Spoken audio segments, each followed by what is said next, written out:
Hey, everybody, and welcome to Thrive Beyond Pornography. I'm your host, Zach Spafford, and Darcy has joined me today. And I know Hello. we promised this like a couple of weeks ago where Darcy would be uh, taking questions from me, but it just hasn't worked out where I was able to get her to come down. She's very busy taking care of our lives upstairs.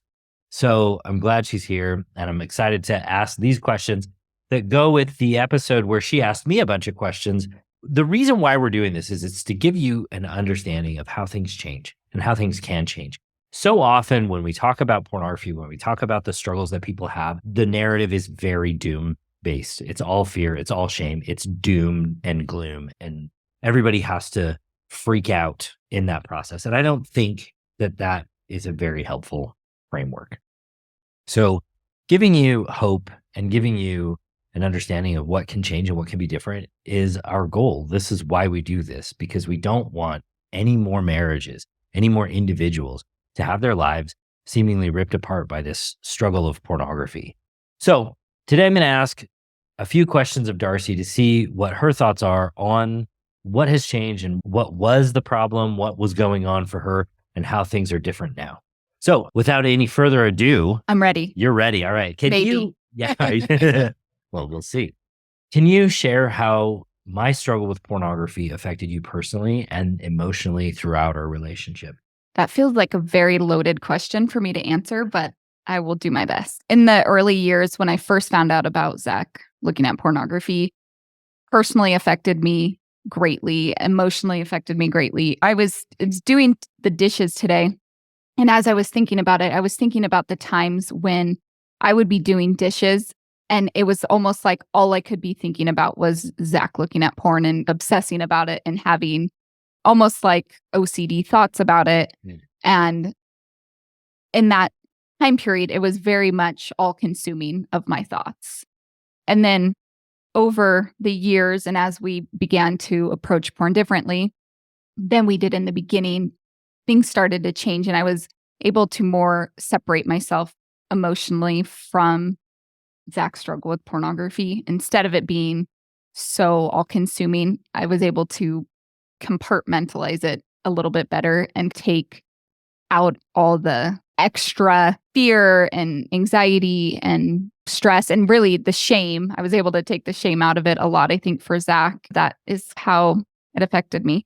And I think one of the bigger things is that it really amplified what it was I was already struggling with. I've talked about this before, but Pornography struggle amplified in you some of the insecurities that you were struggling with. yeah. So like body image issues, that it was amplified because of his struggle with pornography. And how did that shift? How did that shift? A lot of it was just realizing that I am more than just a body and that I brought way more to the table than how I compared to other women or what it was. Like I started gaining more confidence in what it was that I did bring to the table and what it was I did offer. I began to realize that I am way more awesome than pornography. And maybe that sounds conceited and, Tell us more about it. The whole well-rounded view, I feel like I'm way better than pornography. Yeah, I love that.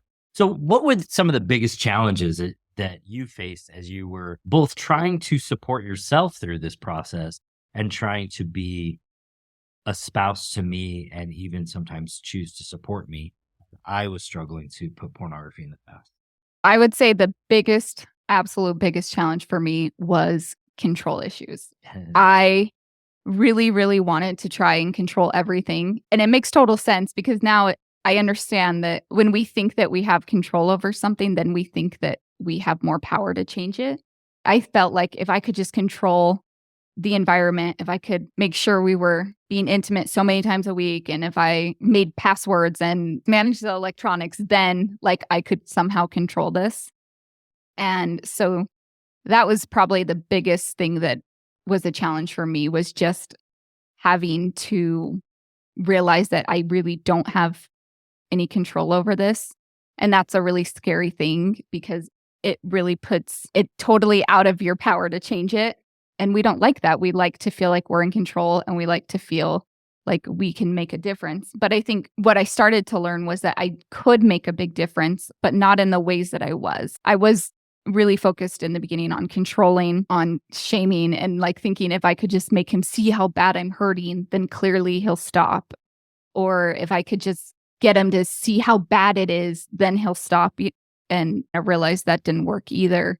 So it became a gradual shift of really realizing that the way I could support him was really just showing up as my best self, choosing him, loving him, and being honest and supporting him in what it was that he was doing. I think a lot of spouses think they have to do more management. And I think one of the bigger components was being honest in that you were saying, I don't like how this feels and I don't like you doing it, but not making what I was doing about you, not making what I was choosing mean that you weren't enough for me. Yeah. And I think it goes back to, again, just being able to support each other and think about how is it that I want to be supported in my struggles and the things that I have a hard time with. It's like if I'm struggling with the kids or I'm struggling with the house, if Zach came in and was like, all right, here's what you're going to do. Here's your regiment. You're going to clean the house on Monday, Wednesday, and Friday. You're going to do these chores. If he like took control over that, I would not have felt supported. I would have felt belittled. I would have felt really not good enough. I would have felt like he clearly thinks I'm incapable of doing this. And so really it just became supporting him by loving him and showing up as the best that I could. Yeah, I love that. I think one of the biggest things that we talk about with our clients, one of the biggest things that especially wives want to know, but even the men who are struggling, is trust. In our relationship, how did you do trust? How did you maintain trust? How did you create trust? How did you choose trust and communication within even the most dark moment? Because there were pretty dark moments and it wasn't all easy. It wasn't like, oh, hey, I've got a problem. And then you were like, oh, I'm going to totally support you. I was like, oh, perfect. And then I never looked at porn again. So how did the things that you thought trust was going to do for us not work out? And then maybe how did you choose a new, more valuable version of trust?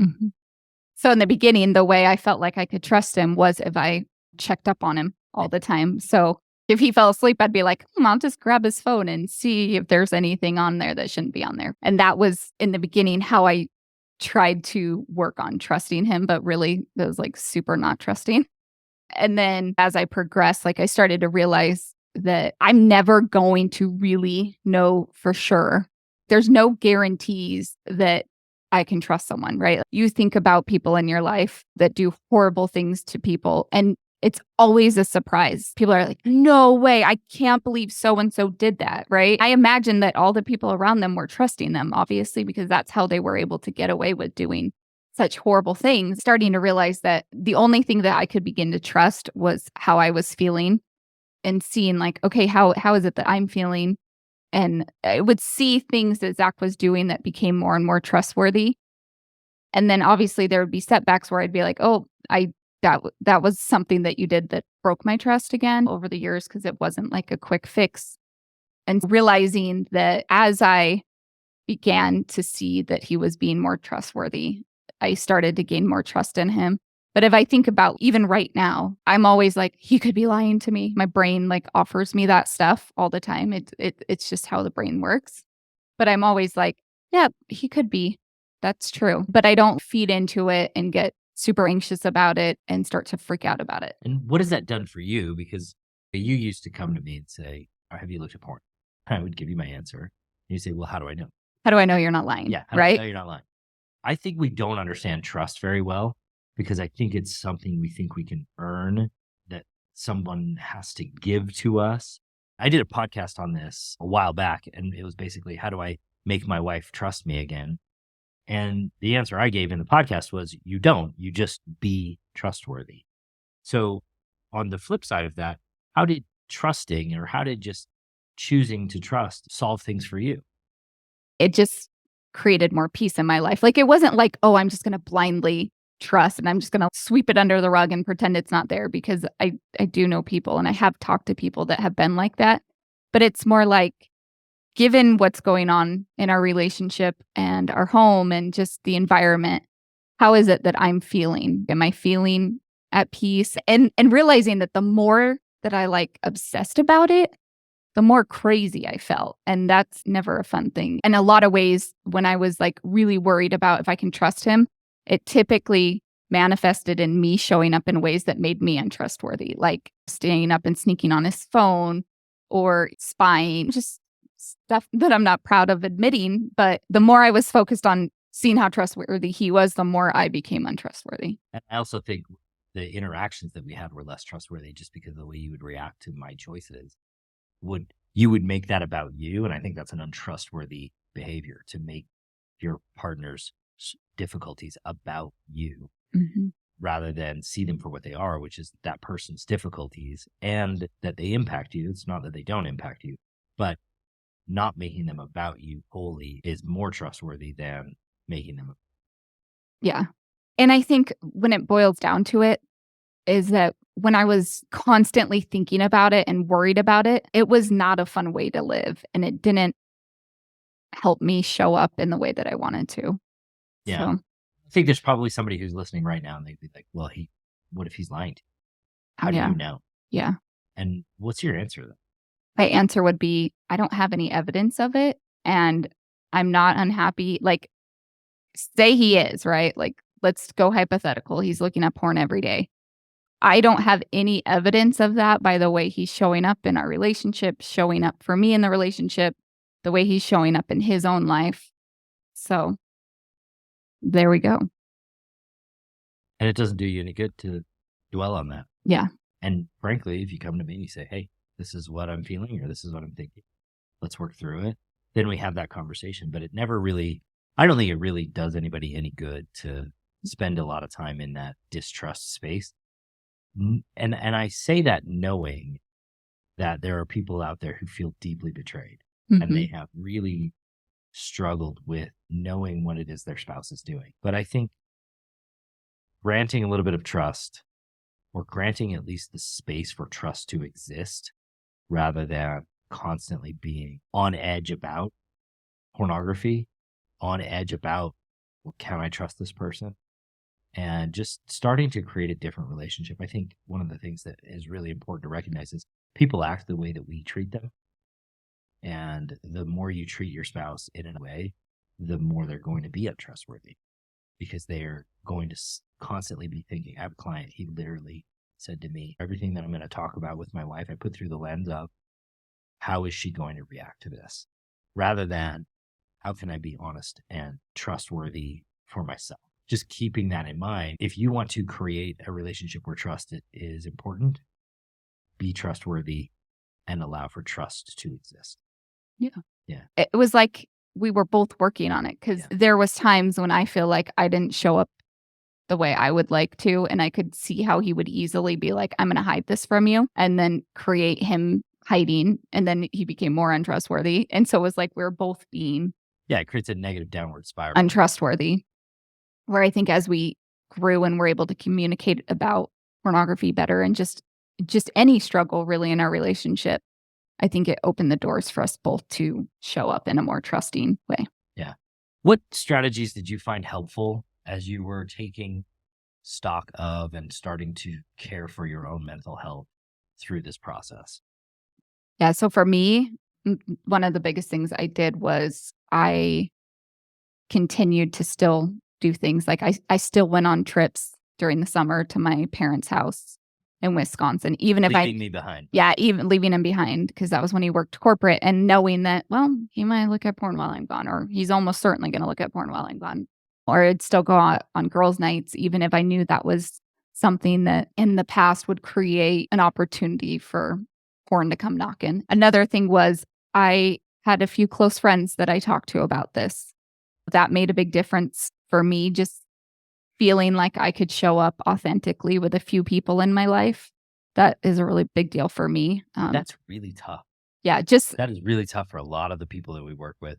They don't want to share exactly what's going on in their lives. They don't feel like they have the ability to share with anybody other than us a lot of times what's really happening. Yeah. And I think a lot of that goes back to how much negative stigma there is around pornography and struggling with pornography, which I really think is so ironic because if you look at the statistics online, like you're definitely not alone on who's struggling with pornography.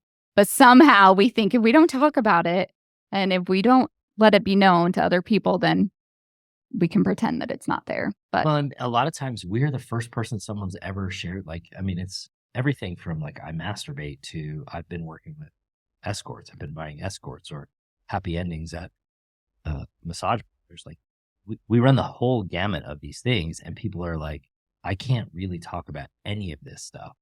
And it's not always wise to share everything with everyone, but it may be wise. And I would say, look for someone who may be able to understand and handle this so that you can have that conversation with them, whether it's us, whether it's somebody close to you, a personal friend, or even your parents, your siblings, somebody who can handle the reality of this and you feel isn't going to guide you wrong in the process. And that's tough. It really is a tough conversation to have. What else did you do to take care of your own mental health during this process?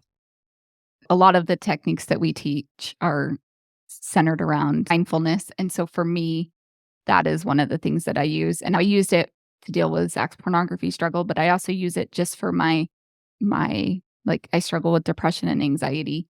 And so I use those skills throughout all of the different struggles that I have. And one of the things that I say is to myself is today's a bad day, but tomorrow is going to be better. And it really helped me to realize that it's okay to have a bad day. It's okay to be off and that you have tomorrow to look forward to and it's going to be better.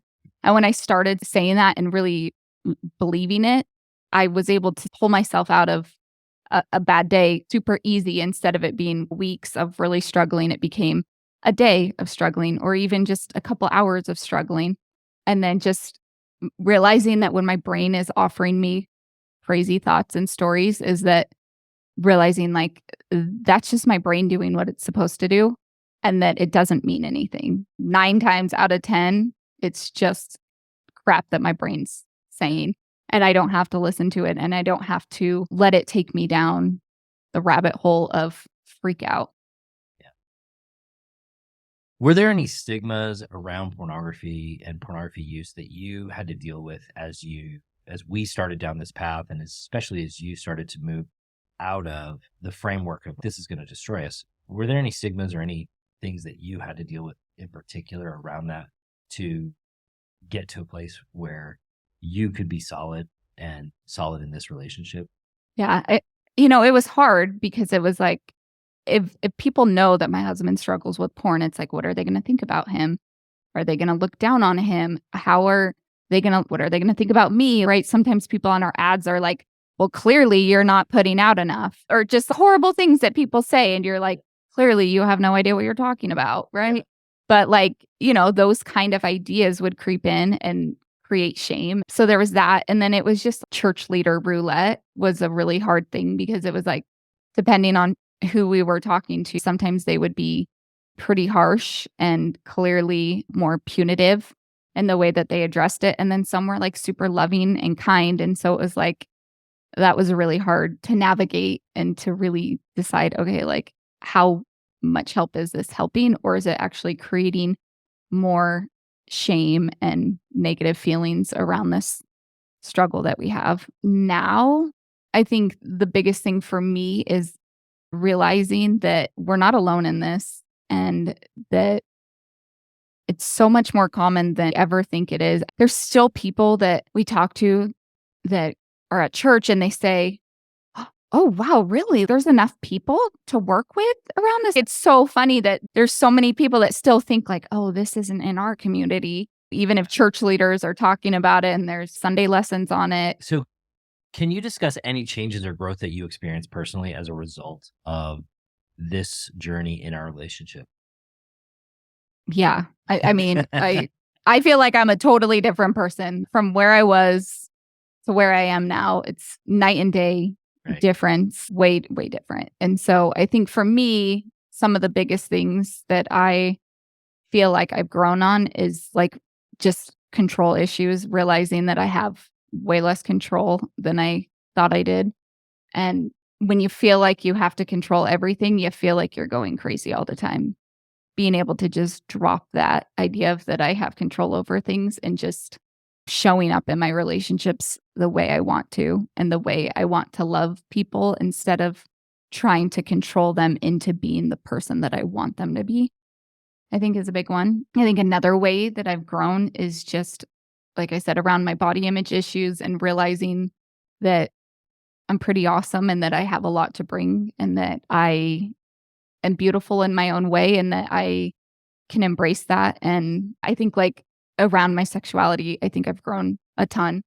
I would say that my ability to talk about hard things has changed dramatically. Also, just being able to hear the hard stuff and not spiral into either depression or anxiety or shame and stress, freaking out about stuff, going back to the control.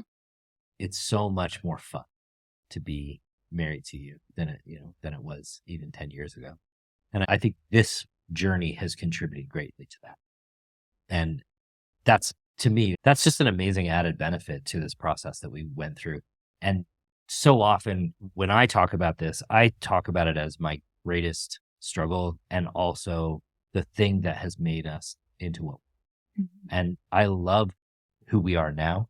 And we would never, I don't think, have gotten here without it. So I don't want to say everybody has challenges and so you should always embrace your challenges because they're amazing. I don't think anybody really wants challenges in their lives, but I think when you do work hard through the challenges, they are something that helps benefit the long run relationship. And this is definitely benefited us. Well, and I just think it created a lot more of a rewarding marriage where there's more joy and there's more love and there's more connection versus like control, anger, resentment. I feel like distancing. That was how it was in the beginning. Like I would either enmesh with you or you would enmesh with me. And then when we got sick of that, we would distance from each other and it just was unpleasant. So it was like that pendulum back and forth. And now I don't think we do any of that. That doesn't mean we don't have disagreements because we still do. Yeah. But I think we're so much more capable of solving them so much more quickly that it never really devolves into nonsense. Yeah. I'd agree with that. What would you say to somebody who comes up to you on the street and says, "Hey, I know you from your podcast. Can you tell me what should I do and how can I best support my spouse through this struggle? And what can I do and how can I best support myself through this struggle?" The first thing that comes to mind for me is just deciding, is this a marriage that I want to be in? You know what I'm saying? So is this worth fighting for? And if it is worth fighting for, then how can I show up as the best version of myself? I think so often we think about like porn as the problem, but you dig in and you're like, hey, porn is really not the problem here at all. So is this somebody I want to be with? Yes, it is. Then, okay, how can I show up in a loving, supportive way? And knowing that things can change and it might not be overnight. How is it that I want to show up in that? And really just flips back to how do I want somebody to show up for me? That's really what it comes down to. It's how do I want someone to show up for me around my hardest struggles?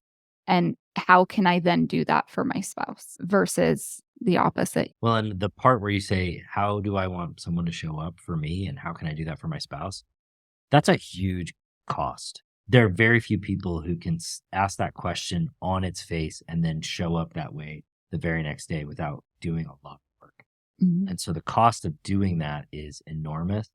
And if somebody wants to do that work, it's not always going to be easy.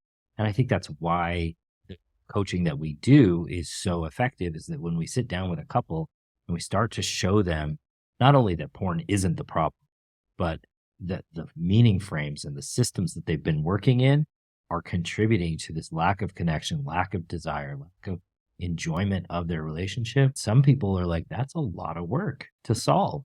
Mm-hmm. And when we sit down and help people solve that, it changes everything. But when we don't want to do that work, it's unlikely that it's going to change. And that's really tough because that means you're either going to stay with the relationship that you have or that relationship may end. That's okay too, but it just understanding that makes a big difference, I think. Being willing to do the work, being willing to go through the process on both sides of the street. Yeah. And really it boils down to the next relationship you have, likely there'll be porn on some level involved in it or something else. Like no marriage gets off without challenges. In a lot of ways, it's like, okay, I know what I'm dealing with now. How can I continue to work on what I have right here in front of me? And is it worth it to me? Yeah. Not running away and thinking everything's going to be better on the other side of the hill, right? Yeah. Okay, last question. Looking back, what do you wish you had known or done differently during my pornography struggle, during this process of growth? I wish that we didn't spend so much time talking to church leaders, going to 12-step programs, going to essay groups. Like, I feel like we spent a lot of time doing that and we didn't make any progress at all. And so I feel like that was, in a lot of ways, It was demoralizing. Yeah, pretty wasted time. There was a lot of things that we could have been doing. I wish I could have saw things the way I see them now sooner. There was this one therapist that we went to, I think was trying to help me see it, but she was not successful at it. I wish that I had somebody that could help walk me through a different way of approaching pornography in our marriage, because really the only way that I knew how was to make it about a fight. And I wish that I didn't do that. There's lots of things that I regret showing up the way I did. And then on the other hand, I'm like, well, it did get us to where we are today. And we can share a story and we can help people. And working through all of that is how we became who we are. So you wish you'd have been able to take the good help that was available, let go of the help that was not, and let go of the help that wasn't, and utilize tools that were more in line with what you understand now. Yeah. Yeah. And I think you're right. I remember that therapist, and I remember you storming out of her house because we like met in her house in this little office, and she was a great resource, but we could not see it then. Mhm. We did not have the ability to see then what she was doing. And I think what she was doing was exactly the right thing, even if maybe it wasn't delivered well, or maybe you were a bit of a spoiled brat. Yeah. Understanding that would have changed things dramatically over time, for sure. Yeah. And I just wish I, in the beginning, would have known that it was going to turn out great. I feel like so many of the stories were just ended in divorce. And on a lot of ways, that was where I was like, okay, is this what's going to happen in my marriage? So I wish I would have known that there was a happy ending. Yeah, that would have been awesome. But there are things you just don't know. Well, and I think the more, and I think the more you learn and grow, the more you realize you have way more to learn and grow. That's that trigger effect where you think you know a lot, know very little, and then the more you know, your belief in your knowledge actually declines over time. Mhm. The more you actually know. It's interesting how much I wish we had known. One of the greatest blessings I think that's come from this is that realizing, okay, we're good. We're really good at coming together and working on things that are hard and coming out on top. And so it's like when struggles arise now, I know that we can work together and get to where we want to be and not have it be such a crisis, is what I'm trying to say. Well, okay. So I told you that the last question was the last question, but this question is really the last question. Was it worth it? For me, totally. Absolutely worth it. I mean, it was hard. Yeah. Yeah, it was really hard. It was really, really hard. There was a lot of we didn't have anybody walking us through this process. We had to figure it all out basically on our own, because once we stopped doing the 12-step stuff, once we stopped working with people who didn't know how to quit porn, we started to figure this stuff out on our own. We used the tools that were available in the environment, but none of them were directly pointed at pornography and a struggle within a relationship on pornography. So figuring it out on our own, I think, was it was an enormous burden. We spent tens of thousands of dollars on it. And once we did figure it out, I think it was totally. Yeah, I agree. And that's why we offer it to people, so they don't have to figure it out. All right. Well, thank you for answering these questions. You're amazing. I love you. I love you too. I hope you helps said somebody that on the podcast. That I love you? Of course. Why wouldn't I? I'm not my father. Goodness gracious. Say I love you all the time. That's true, but never in public. I guess if you gave me a kiss on the podcast, then everybody would be, I would be really. Whatever. I kissed you on Instagram. Okay. Oh, Come on, man. I'm trying to show up on Instagram, guys. I literally, I hate Instagram, but I am trying. Go to Instagram and follow us and share this with somebody. Share this with somebody who needs it. And if you think you don't know somebody who needs it, just send it to all of your siblings. Because they'll probably need it. One of them needs it for sure. Yeah. And if you guys have any questions, we'd love for you to email. If you have something you would like us to answer on the podcast, we can do that, or on Instagram or whatever. Yeah. If you've been listening to this podcast for years and years and you haven't had a consult with us yet, set it up. Let's get started on this instead of putting it off for another year. All right, my friends. We will talk to you next week. Bye.